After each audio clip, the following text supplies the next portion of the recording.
After not seeing him for a month, Kevin handed me a divorce lawyer's business card without even asking how I was doing. Divorcing a wife who doesn't work. Pay me $2,000 a month as alimony. Sounds good. Take care, Kevin said with a chuckle, standing next to Julie, who was wrapping her arm around him, both wearing smug expressions. Fine, let's divorce then, I said so casually that Kevin seemed a bit surprised, but he quickly shared his smile with Julie. Good thing Olivia isn't much of a thinker. It makes my plan easier to execute. After the divorce papers were approved, I decided to start my revenge plan on both of them. I will make them regret this as a celebration of my recovery. My name is Olivia Wilde. I'm a 50-year-old illustrator, and I also work as a children's book author. I love drawing. I have 2 childhood friends, Kevin and Julie. They're important to me, and Kevin is also my husband. It all started when Kevin asked me out as I was heading to a different college after high school. I was surprised. I thought he was into Julie, but I couldn't say no to a confession from Kevin, whom I had secretly liked. After some thought and talking it over with Julie, I accepted Kevin's proposal. Julie's behavior had been problematic since our teenage years, but she was still a dear friend to both Kevin and me. However, Julie had a tendency to steal other people's boyfriends and then dump them once they became obsessed with her, causing problems repeatedly. Her parents were concerned, so Kevin and I often spent time with her to keep an eye on her. Kevin and I got married when we were 23. 5 years later, Julie introduced her fiancé, Paul, a professional working for a top-tier company. Nice to meet you, Olivia and Kevin. I've heard so much about you. Looking forward to our future together, Paul said politely when we met. We all got along well right away. During holidays and vacations, we would take trips or long train rides to enjoy some drinks together. However, things started to change after Julie got pregnant, 3 years into her marriage. Kevin and I had many siblings, so we were never worried about having our own children. We decided not to have kids. We both love kids but weren't interested in the responsibilities of raising them. Besides, we enjoyed our freedom to travel and have drinks. We often found it heartwarming to see families with children, but that was it. When Julie announced her pregnancy, Kevin's behavior began to change. He quit smoking because Julie couldn't stand the smell and even used his vacation days to drive her to doctor's appointments. I warned him, Paul might get upset if you're always with Julie. But Kevin argued back, you have work, don't you? She's our childhood friend and she need help. You're heartless, I said. I've been buying things and helping where I can, but going with her to the doctor is too much. Kevin frowned and then glared at me. Why? Because Julie wants it. She's anxious about the checkup. I can't just let her go alone if she's anxious. All the more reason for Paul to go with her, right? If you go with her every time, it's almost like you're the father of the baby, I replied. Jealous? You're not going to get pregnant anyway, so what's the problem? He snapped back. He didn't take my concerns seriously and started to get annoyed. We hardly ever fought during our marriage, but things changed when Julie got pregnant. Our arguments increased and didn't stop even after Julie gave birth. In fact, Kevin started spending even more time with Julie and their child, Lauren. But when Lauren was 5, an incident occurred related to Lauren's graduation ceremonies. The day before the graduation, Kevin suddenly started rummaging through the closet. Kevin, what are you doing? I have a meeting tomorrow, he replied. Kevin's workplace had a casual dress code, but there was a rule to wear a suit during client meetings, so he always kept a few suits ready. Now they were all thrown on the bed. No, just trying to decide what to wear for the graduation ceremony, he said, changing his answer. Are you really thinking of going to the graduation? Paul can't make it and Julie asked me, Kevin said. I was shocked and raised my voice without thinking. That's absurd, no matter how you look at it. Kevin's face turned sour immediately. I knew he sometimes picked Lauren up from kindergarten, and I had too when asked. but it seemed ridiculous for a childhood friend, who wasn't even her biological parent, to attend a graduation ceremony. Do you still doubt me and Julie? I'm disappointed that you can't even help out, Kevin said. That's not the point. Anyway, I'm attending the graduation tomorrow. So iron a shirt properly, Kevin said, ending the conversation abruptly and walking to the bedroom. I had no choice but to call Julie. Hello, Julie, about tomorrow. Ah, sorry about tomorrow. I'm borrowing Kevin, but won't Paul be upset about the graduation attendance? Olivia, what are you talking about? Obviously, I haven't told Paul that the graduation is tomorrow. I'll tell him after the ceremony, Julie replied. I was shocked to learn that Paul didn't know about the graduation schedule. Upon further questioning, it seems that Julie hadn't informed Paul about any of the kindergarten events so far, and Kevin had been acting as the father of the kindergarten, which made me feel dizzy with its selfishness. Wait a minute, Julie. Isn't that extremely unreasonable? It's disrespectful to Paul, I said. What's wrong, Olivia? You're scary. Well, see you tomorrow, Julie said, hanging up the phone unilaterally. Trembling with anger, I still ironed a shirt, prepared a tie, and the next morning saw Kevin off to Lauren's graduation ceremony. Since then, Julie and Kevin started going out more frequently, from once a month to once a week, and then to 3 times a week. Eventually, even Paul seemed to have some suspicions. One day, while Kevin and Julie were out, he visited our house alone late at night. I'm sorry for visiting you late at night. There's something that's been bothering me. Is it about the 2 of them? Paul asked. Yes, I would like you to take a look at this, Paul said, showing me the GPS history he had installed in Julie's car. It showed that she had been staying at a hotel 3 times a week. All of those days she was out with Kevin. Just by looking at Paul's face, I understood what that meant. What do you want to do, Paul? I asked. I want to take revenge on those 2, I said. Me too. I can't forgive them for betraying us after all this time, Paul agreed. We started planning our revenge in secret. First, I focused on increasing my income. Since I had been saving money by doing housework and taking care of Lauren, my income had decreased significantly. Paul switched to working from home. When Julie and Kevin would go out, he would bring Lauren to my house, and we would take care of her together. Neither Julie nor Kevin knew that we were aware of their affair, and we managed to gather solid evidence against them. Once we had collected enough evidence and were ready to take our revenge, we discovered a shocking truth about Lauren. Paul and I struggled with the decision, but we agreed that we didn't want to hurt young Lauren. So we decided to wait until she was an adult to take our revenge. However, even though we decided to wait for 12 years, I was struck with a serious illness that required long-term hospitalization. At best, I wouldn't be discharged for at least 3 years. Although I could work from the hospital room, it was clear that I would have to reduce my workload. After telling Paul about my situation, I consulted Kevin, but his reaction was indifferent, just like small talk. I'll visit you once in a while, he said.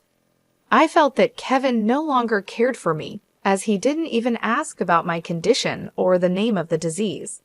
In reality, Kevin only visited once a month or once every 2 months. After Lauren's 17th birthday, she started acting strangely. Although she used to visit me almost every day right after I was hospitalized, she became distant after her birthday. Neither Paul nor I could figure out why. Even when we asked Lauren, she just said, "Don't worry about it." However, we ended up learning the reason from Kevin, who rarely showed up. "Hey, it's been a while," he said casually, having completely changed into a flashy appearance. He walked in without knocking. After not seeing him for a month, Kevin just thrusts a divorce lawyer's business card at me without even asking how I was feeling. Divorcing a wife who doesn't work? Pay me $2,000 a month as alimony. That's the deal, so take care, Kevin said, grinning from ear to ear. Beside him, Julie wrapped her arms around Kevin, both wearing similar expressions on their faces. "Fine, let's divorce then," I said. I agreed to the divorce casually, which surprised Kevin for a moment, but he quickly exchanged smiles with Julie. It was good that Kevin wasn't the type to think too deeply. That's why my plan worked so well. After I got the notification that the divorce was finalized from Kevin, I decided to start my revenge plan against the two of them. I was going to make them regret their actions as a way to celebrate my recovery. I immediately started to take action. First, I contacted Paul to arrange a transfer to a different hospital. Then, I informed my lawyer that they would be handling communications between us from now on. Paul also began to act. He moved near my new hospital with Lauren and started visiting me often. Lauren still looked sad, but I was happy she came to see me every day. Most of my belongings were already in the hospital room, so I told Kevin to get rid of the rest. I didn't want to keep anything that they might have touched in my new life. Once the hospital transfer and Paul and Lauren's move were settled, I received a call from Kevin. I had only been away from my phone for a few minutes, but there were already 50 missed calls. I answered the phone, feeling annoyed. "What? Hey, what the hell is going on?" I could hear the voice of a troubled real estate agent behind Kevin's panicked voice and Julie yelling, which made me feel sick. "What do you mean? What's going on? It's obviously about the house. Why do we have to move out?" Kevin shouted at me as if it wasn't his fault at all. Coolly, I replied, "Obviously, because that's my house." Kevin seemed to have completely forgotten, but the truth was the house we lived in was a room I rented as a workspace when I started making a living as a freelancer. At that time, I didn't have enough income to maintain 3 houses, and Kevin didn't have enough income to live alone, so he ended up moving into my place. Therefore, Kevin had never paid the rent or utility bills for that room. Although I received some money from him for living expenses, it wasn't enough to maintain the place. Unfortunately, that room was already canceled. It was far from the hospital I transferred to, so I had processed the cancellation the day after submitting the divorce papers. I didn't tell him because the real estate agent, who knew about our situation, said they would contact him. Suddenly, Paul and Lauren disappeared, and our house was sold. "What are we going to do about our new house?" Kevin asked. "I don't know. Maybe stay in a business hotel for now," I said as I turned on the speaker and started working. Kevin yelled in frustration, "Don't mess with me." However, he seemed to remember something and started speaking in a more soothing tone. "Well, whatever. When will you transfer the money? We're running low on cash." "What are you talking about? Don't mess around. I told you to pay $22,000, didn't I?" he asked. "Oh, I don't recall agreeing to that," I responded calmly, which was met with incoherent screaming from Kevin on the other end of the phone. Apparently, he thought he could get money from me and had been spending carelessly. "Even if you had $22,000 left, how did you plan to get by for the rest of the month?" I questioned. "Hey, don't just stay silent, say something," he demanded.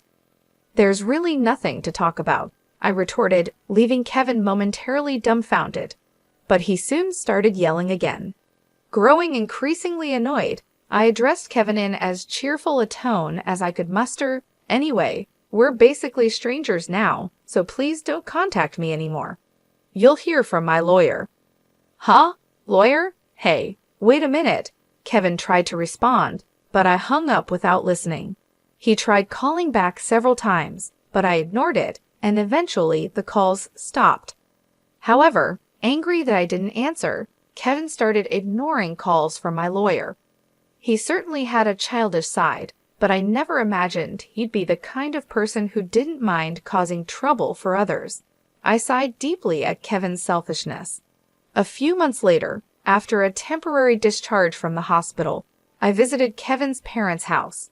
In front of me were Kevin and Julie, both looking small and trembling. "You telling my parents is a low blow," Kevin said.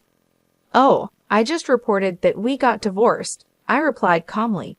Kevin glared at me in response, but he shrank back under his father's stern gaze. Actually, I had a great relationship with my in-laws, even visiting and dining with them when Kevin wasn't around. Despite being so well-loved, I felt it was important to share the details of our divorce. I went to visit Kevin's parents. Is it true that you're remarrying Julie? I asked. Yes, it's true. Julie, Lauren, and I are going to start over as a family, Kevin replied. What are you talking about? Your only family is Olivia, his father said, clearly upset. She's not my family anymore, Kevin replied, which made his father frown in disbelief. Kevin shook his head a few times, then handed me a piece of paper. It was a bill from a nearby luxury hotel. What's this? I asked. It's the bill from the hotel we stayed at, Kevin said, as if it was obvious, and pointed at the bill on the table. Then he suddenly collapsed. Oh, what the heck, Mom? I didn't raise you to be like this, my mother-in-law gasped for breath, looking at Kevin with disbelief. Next to him, Julie wore the same expression. Why are you so angry? It's just that the family is changing because I'm getting married. Plus, you'll have a grandchild, a blood-related one at that. Aren't you happy? Kevin said. You two didn't. My mother-in-law, looking as if she couldn't believe what she was hearing, glanced at them, then turned her gaze to me. Both my in-laws knew I didn't want children and still treated me as their own daughter. Of course, they treated Julie, my childhood friend, similarly, but there was always a boundary between a daughter-in-law and a friend. I remembered Julie often complaining about that, so I was certain my mother-in-law wouldn't be happy about this situation, and Julie should have known it too. You do want Lauren, right? It'll be your grandchild, so you'll be happy, right? It's because she's a child I've known since she was little. Oh, but half of her blood is from Kevin, right? Julie said, showing no remorse and acting as if she couldn't understand the problem, which was unsettling. At that moment, someone who had been silent until now spoke up. Enough already, it's disgusting. Lauren, who had been playing with her smartphone in the corner of the room, spoke to Julie without looking up. The room fell into a stunned silence. My dad is the only one I consider my father, whether we're related by blood or not. He's the only one. But you know, Kevin has always been the one to attend your school events, Lauren continued. I heard everything from Dad, how he was always informed of the event dates after they were over, how eventually even the events themselves were kept from him. But Dad always said I was his daughter, so I am his daughter, and I will never be yours. Lauren glared at Julie as she said this, then sitting beside me, she switched to a more concerned tone. You know, when I found out about this, I thought you would hate me, but Dad said that wasn't the case, so I came here today. Lauren, I love you so much. You were so kind to visit me every day while I was in the hospital. I was really happy, Olivia said. Lauren, perhaps relieved of her anxiety, teared up and hugged me tightly. It might indeed be a child resulting from an affair between Kevin and Julie, yet it's a child I've taken care of for 16 years. There's no way I don't have affection for her, I continued. Speaking of which, Julie, weren't you curious why I wasn't surprised when I found out Lauren is Kevin's daughter? I asked. Julie looked startled, but before she could speak, a new person entered the room. We knew from the start. 12 years ago, actually, Paul suddenly appeared, which was understandable as he had recently asked for a divorce due to irreconcilable differences. I was shocked when you mentioned divorce. Oh, and unfortunately, you're not divorced yet. The divorce papers are still here, didn't you notice? I figured it wasn't in Julie and Kevin's nature to confirm things, but I couldn't help but be stunned that Julie, despite the 200-day waiting period for women to remarry, had not noticed for months. So Julie is still my wife, and Lauren is still my daughter. Well, since there won't be a wife though, Julie interrupted. Wait, what do you mean? A 16-year-old can choose their parent. That's not true. Lauren wants to be with Mom, right? Julie said that and looked at Lauren. Lauren frowned at Julie and held my hand. Julie was speechless at that and glared at me. Then Kevin suddenly burst into laughter. So that's what it is. You two are together. Huh? But too bad. Isn't it impossible to live on Paul's salary alone? Can you stop making weird assumptions? Also, it seems Paul earns double the amount you think, I replied. Julie probably knew about it, but it might just be a bluff. Besides, it's impossible for you to work while dealing with your illness. You'll just die miserably somewhere, Kevin said. This time, I laughed at Kevin's huge misunderstanding. Seeing me laugh, Kevin started getting frustrated. You didn't know about my income, did you? It's probably just a bit more than a part-time job. No. It's different. My annual income is $800,000, I said. Kevin's eyes and mouth were wide open in shock. Julie was also stunned. In fact, over the past 12 years, I have become a popular children's book author, and my income has really gone up because of essays, interviews, and more. There's even a movie based on my books coming soon, so I'm earning even more. Oh, do you want to see this? I said, and showed Julie my bank account on my phone. It clearly showed a lot of money being deposited every month. Julie was speechless when she saw it. Olivia, let's make up, huh? Kevin said, sounding hopeful. What are you saying? Julie was angry at Kevin's words. I just watched them quietly, then finally spoke. Well, if you want to get married, feel free. Oh, and I'll definitely take the compensation for damages. Olivia, wait. Kevin called out, but I ignored him. I took Lauren's hand, said goodbye to my in-laws, and left their house. Kevin used to work at my father-in-law's company, but it was discovered he lied about going out for sales, and he was fired. My father-in-law planned to make him work on a friend's fishing boat, which was tough for Kevin, who preferred indoor work. He tried to contact me several times, but I always let my father-in-law know, and eventually, Kevin stopped calling. Julie lost custody of Lauren to Paul and got divorced. She seemed uninterested in Kevin, who couldn't afford luxuries anymore, and didn't chase after him. She was cut off by her family and lived alone in a rundown apartment. She hadn't worked since getting married and had always relied on others, so she found it hard to do things on her own. There were hardly any places that would hire her full-time, but she needed to pay for her living expenses and child support. So she worked multiple part-time jobs and barely made ends meet. After starting high school, Lauren worked hard every day to study abroad and go to a prestigious university overseas. Being originally diligent, her dream is to translate my picture books and deliver them to children all over the world, which makes me happy. As for me, my picture books are selling well, and I'm getting more offers for animated adaptations and merchandise. My health is also getting better, and although I'm still in the hospital, my doctor recently told me that I might be able to leave the hospital next year. One more thing, Paul and Lauren come to visit me every day. Paul recently confessed to me with remarriage in mind. I haven't given my answer yet, but I can't help but have feelings for him. He said he wants to live together when I leave the hospital. While thinking about what to answer, I work on my picture books every day, hoping for a happy future for us. I weave stories